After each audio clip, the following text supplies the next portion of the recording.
ميدان الحرب في ليبيا يسقط قناع البوليساريو من جديد ويكشف وجها قبيحا لمرتزقة يلهثون وراء المال، وإن كانت الغاية سفك دماء الأبرياء. الموقع الإلكتروني جوتريبون.com ينقل عن مصدر بالمجلس الانتقالي الليبي قوله إن نحو 556 مرتزقا من البوليساريو استقدموا لدعم كتائب القذافي تم اعتقالهم من طرف الثوار. المصدر نفسه يضيف أن العديد من هؤلاء المرتزقة تم إلقاء القبض عليهم في مدينة الزاوية وبالمجمع العسكري لباب العزيزية بطرابلس، موضحا أن المجلس طلب نقلهم إلى بنغازي في انتظار إلقاء القبض على باقي عناصر البوليساريو الموجودين في ليبيا. جوتريبون.com تؤكد أن قرار المجلس تم اتخاذه عقب الهجوم الذي وقع يوم 22 غشت من قبل الثوار على سفارة الجزائر بطرابلس.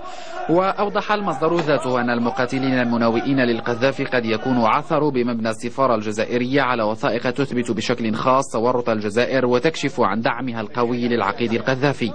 الموقع الإلكتروني يمضي في تحليله مسترسلا ويؤكد أن الملفات أكدت ما كان معروفا، وهو الدعم العسكري واللوجستي الجزائري للقذافي، علاوة على تواجد المئات من مرتزقة البوليساريو فوق التراب الليبي.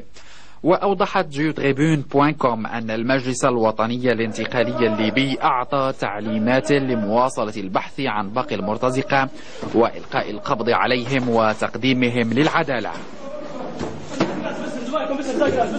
المغرب شريك لنا في جامعة الدول العربية في المغرب العربي الكبير، تكون معنا عودتها إلى الاتحاد الأفريقي، سيكون عودتنا معها جميعا، وطرد شردمة البوليساريو كذلك من الاتحاد الافريقي، وتكون المغرب معنا ندخلها سويا ان شاء الله. واشار الموقع الالكتروني الى ان تواجد مرتزقة البوليساريو الى جانب قوات القذافي ادى منذ بداية التمرد الى توتر قوي في علاقات المجلس الوطني الانتقالي والجزائر، حيث اتهم المجلس المسؤولين الجزائريين بدعم الدكتاتور الليبي من خلال ارسال مرتزقة صحراويين من البوليساريو.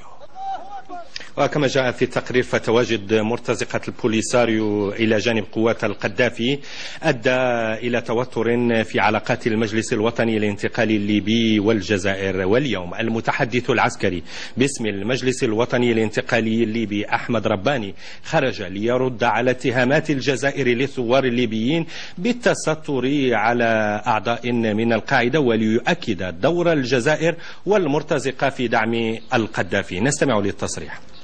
ابتدأت الجزائر معنا بحرب أو بمساندة الأحرى، بمساندة الطاغية في حربه ضد الشعب الليبي، بامداده بالمرتزقة، فتح حدودها معبر للمرتزقة والسلاح، شحنات السلاح، تهريب السلاح وما إلى ذلك. والآن هي تتهم ليبيا والشعب الليبي بإيواء تنظيمات مثل تنظيم القاعدة، وهذا يؤكد على أن الجزائر نعم تدبر شيئا ما في الخفاء لثورة ليبيا وثوارها.